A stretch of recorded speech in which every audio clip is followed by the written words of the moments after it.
Indian cancer society कहने आए हैं ये बात, कैंसर को हराना है हमारे साथ, कैसे इससे लड़ना है सुनो हमारी बात, क्योंकि कैंसर नहीं है लाइलाज, दुख में सुख में हम हैं आपके साथ। Indian cancer society. नमस्कार। इंडियन कैंसर सोसाइटी की ओर से मैं रेखा गुलाबानी आप सबका अभिनंदन करती हूँ। इन रेडियो वार्ता द्वारा इंडियन कैंसर सोसाइटी स्तन कैंसर के प्रति जागरूकता जगा रही है और उस जागरूकता में एक लंबी श्रृंखला आप सब श्रोताओं के लिए लाई है। हमारा आज का विषय है स्तन कैंसर के इलाज के बाद सेक्स और गायनी की समस्याएं। स्तन कैंसर के बाद सेक्स और गायनी जैसी समस्याएं। अब प्रश्न उठता है कि क्या स्तन कैंसर के इलाज के बाद महिला की सेक्स से संबंधित कुछ समस्याएं होती हैं क्या? यदि हाँ, तो वो क्या समस्याएं हैं? इलाज के बाद पूरी तरह स्वस्थ होने में और भावनात्मक रूप से सेक्स के बारे में सोचने में वक्त लगता है। किसी को कम वक्त लगता है, किसी को ज़्यादा। हाँ, स्तन कैंसर के बाद, इसके इलाज के बाद स्त्रियों को सेक्स संबंधी कुछ समस्याओं का सामना करना पड़ता है। पहली समस्या ये होती है कि उनकी रुचि सेक्स में या तो रहती नहीं या बहुत कम हो जाती है। सेक्स की इच्छा एक केवल शारीरिक इच्छा नहीं होती, इसका संबंध सिर्फ शारीरिक इच्छा से नहीं है। अपने जीवन साथी के साथ एक आत्मीयता, प्यार, तनाव से मुक्त होना भी इसी का एक हिस्सा है। सेक्स की इच्छा न होना या कम हो जाना इलाज के साइड इफ़ेक्ट के कारण भी हो सकता है। एक लंबे समय तक की थकान, कमज़ोरी, उसके इलाज का जो कष्ट है वो भी उस महिला को सेक्स की इच्छा से दूर कर देता है।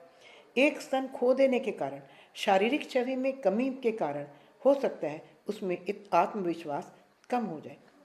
वैसे भी मरीज़ का ध्यान हर समय अपनी जांच, अपने इलाज और अपनी जो साइड इफ़ेक्ट हैं कीमो के, रेडिएशन के, उनमें इतना उलझ जाता है कि सेक्स की और दूसरी इच्छाओं की तरफ उसका ध्यान ही नहीं जाता या बहुत कम जाता है। सेक्स की इच्छा न होने पर महिला अपने जीवन साथी की छुअन और करीबी में भी तसल्ली पा सकती है। इस आत्मविश्वास को एक दूसरे के लिए बढ़ाना है। सेक्स के लिए जल्दी न करें, एक दूसरे का आत्मविश्वास बढ़ाने में एक दूसरे को समय दें, एक दूसरे के साथ खुलकर मन की बात करें, आपके मन में जो है वो कहें। सामान्य सेक्स जीवन के लिए नए तरीके ढूंढें ताकि आपस में कोई झिझक ना रहे। दूसरा, ये हर समय डर रहता है मरीज़ को कि कैंसर दोबारा ना हो जाए, मैं कैसी दिखती हूँ, मेरा भविष्य क्या होगा, मेरी बेटी पर इसका क्या असर होगा। इन सारी भावनाओं में वो इतनी उलझ जाती हैं कि ये बातें उनकी सेक्स के आड़े आती हैं। इन पे विजय पाने के लिए परिवार का प्यार, भरोसा हो तो देर सवेर इन समस्याओं पे विजय पाई जा सकती है। अब प्रश्न उठता है कि स्तन कैंसर के इलाज के बाद उसके प्रजनन अंगों पर क्या प्रभाव पड़ता है। गायनी दृष्टि से हुए प्रभाव इस बात पर निर्भर करते हैं कि उसे कैसी कीमो लगी है और रेडियोथेरेपी कौन सी दी गई है, क्योंकि कई तरीके की कीमो, ज़्यादातर तरीकों की कीमो आदि से मेनोपॉज के लक्षण आने लग जाते हैं। मेनोपॉज यानी जब मानसिक धर्म खत्म होने लगता है, उनमें उनको, चाहे वो यंग भी हों, अभी 30-35 के हों, तो उनको वो लक्षण दिखते हैं, जैसे ठंडे गर्म पसीने आना, रात को बहुत पसीना आना, योनि में बहुत सूखेपन का एहसास होना, हड्डियों में दर्द का एहसास होना, संभोग के समय दर्द का एहसास होता है। कुछ लोगों को बेहद गर्मी लगती है और गला सूखने लगता है, बार बार ठंडा पानी पीना पड़ता है। 65% लोगों को संभोग में हिचक होती है, वो सहज नहीं लग कर पाते। इसके लिए कुछ नए तरीकों का प्रयोग वो कर सकते हैं।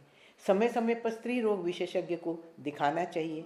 इसके लिए योनि के मसल्स का व्यायाम कर सकते हैं, नारियल के तेल का प्रयोग कर सकते हैं, मॉइस्चराइज़र का भी आप प्रयोग कर सकते हैं, और आप डॉक्टर के पास जाकर न्यूरो संबंधी जानकारी भी ले सकते हैं। डॉक्टर से खुलकर बात करें। आवश्यकता पड़ने पर मनोवैज्ञानिक की सलाह लेने में भी झिझक न करें। इंडियन कैंसर सोसाइटी जैसी संस्थाओं के वॉलंटियर से भी आप बात कर सकते हैं। दूसरे कैंसर विजेताओं के साथ भी अपने अनुभव बांट सकते हैं और उनके अनुभव सुनकर उससे आत्मविश्वास जगा सकते हैं। अपनी नई शारीरिक छवि में को आप ब्रा प्रोस्थेसिस द्वारा आत्मविश्वास जगा सकते हैं और एक नए सामान्य जीवन का आनंद लें। शुरू में महिला को अपने शरीर के बदलाव से शर्म, ग्लानि और दुख का एहसास होता है, मगर धीरे धीरे उसकी आदत हो जाती है।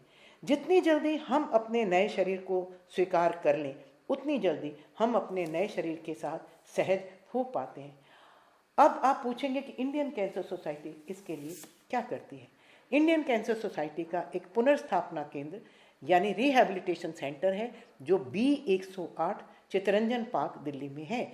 यहाँ ब्रार प्रोस्थेसिस उपलब्ध है। इसके अतिरिक्त लिम्फोमा के लिए, लिम्फोडिमा के लिए कंप्रेशन मशीनें हैं। कैंसर रोगी बच्चों को पौष्टिक खाना दिया जाता है, तरह तरह के व्यायाम सिखाए जाते हैं।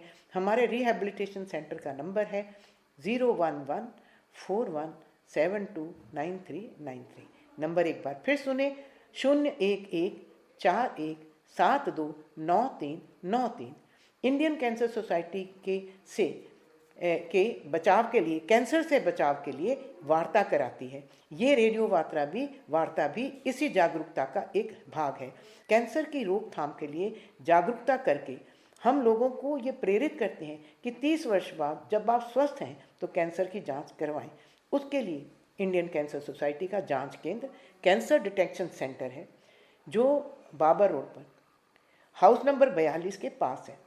यहाँ ओवेरियन कैंसर, सर्वाइकल कैंसर, बच्चेदानी के कैंसर के लिए पैप्समियर टेस्ट, नाक कान गले की जांच, खून की पूरी जांच, एक्सरे, शरीर की जांच, स्तन की जांच की जाती है। इस काम के लिए हमारे पास 4 अनुभवी डॉक्टर हैं, एक सर्जन, एक नाक कान गले के विशेषज्ञ, एक स्त्री रोग विशेषज्ञ और एक सामान्य डॉक्टर। नवंबर के महीने में स्त्रियों के टेस्ट मुफ्त होते हैं।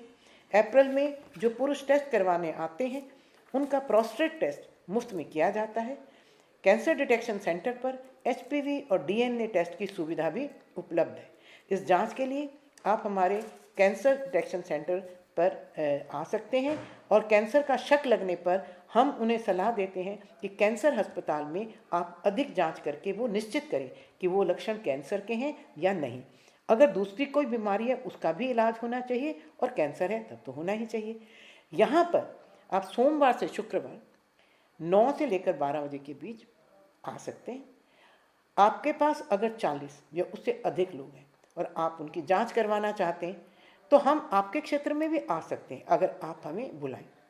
उसके लिए हमारे पास एक वैन है, उस वैन में एक्सरे की मशीन है और आप हमारे कैंसर डिटेक्शन सेंटर, हमारे जांच केंद्र को फ़ोन करके इसे बुला सकते हैं। हमारा नंबर है जांच केंद्र का 01123716941। नंबर एक बार फिर सुन लीजिए, 01123716941।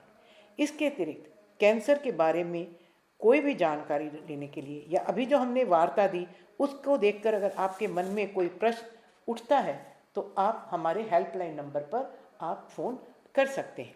इंडियन कैंसर सोसाइटी का एक ऐप है जिसका नाम है M शक्ति। इसे आप अपने मोबाइल पर, अगर आप एंड्रॉयड फ़ोन रखते हैं, गूगल प्ले स्टोर से डाउनलोड कर सकते हैं। इस ऐप में स्तन कैंसर, सर्वाइकल कैंसर की पूरी जानकारी दी गई है और ये जानकारी हिंदी और इंग्लिश दोनों भाषाओं में और बहुत ही सरल भाषा में इसे समझाया गया है। इसके साथ साथ तस्वीरें भी बनाई गई हैं। इसे आप अपनी सुविधा के अनुसार, अपने समय के हिसाब से जब चाहें पढ़ सकते हैं और दूसरों को बता सकते हैं। इसके अतिरिक्त इंडियन कैंसर सोसाइटी ने गुरु तेग बहादुर खालसा कॉलेज के साथ मिलकर स्वयं नाम से एक ई-चैतन्य या ई-लर्निंग कोर्स बनाया है। ये कोर्स ऑनलाइन आप सीख सकते हैं। इसके अंदर कैंसर की बेसिक कैंसर के बारे में ज्ञान दिया गया है। इसके अंदर कैंसर के मूलभूत जानकारी दी गई है। अगर आप न सिर्फ इसको पढ़ के समझना चाहते हैं, खुद जानकारी लेना चाहते हैं, बल्कि ये जानकारी आप दूसरों में भी फैलाना चाहते हैं, आप वक्ता बनना चाहते हैं, तो इन सब जो हमारे लेसन्स हैं ऑनलाइन, उन्हें ध्यान से पढ़ें और समझें।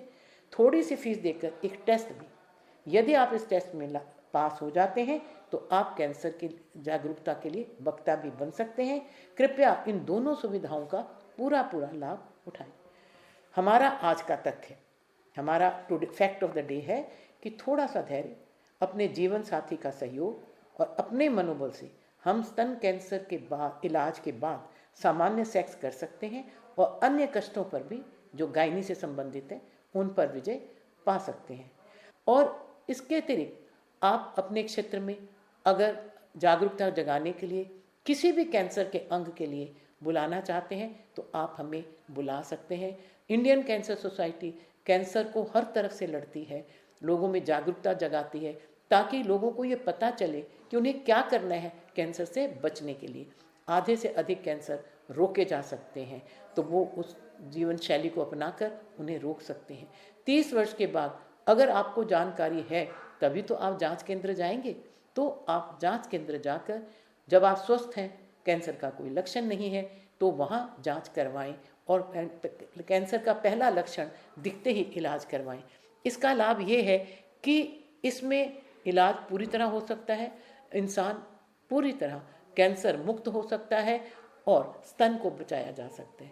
स्तन क्या, शरीर के किसी भी अंग में अगर कैंसर को शून्य अवस्था में या पहली अवस्था में पकड़ लें और उसका इलाज शुरू करें तो 100% कैंसर पर विजय पाई जा सकती है, अंग को बचाया जा सकता है, कम इलाज होगा, कम खर्चा होगा, कम कष्ट होगा और कम समय लगेगा। इसके अतिरिक्त हमारे इंडियन कैंसर सोसाइटी के वॉलंटियर्स कई अस्पतालों में जाते हैं और जो कैंसर के मरीज़ हैं उनको इमोशनल सपोर्ट देते हैं, उनकी भावनात्मक ज़रूरतों को पूरा करने का प्रयास करते हैं। इसके अतिरिक्त समाज में इन मरीज़ों के लिए और उनके जो परिवार वाले हैं उनके लिए कौन कौन सी सेवाएं समाज में उपलब्ध हैं वो भी, उसकी भी जानकारी उनको देते हैं।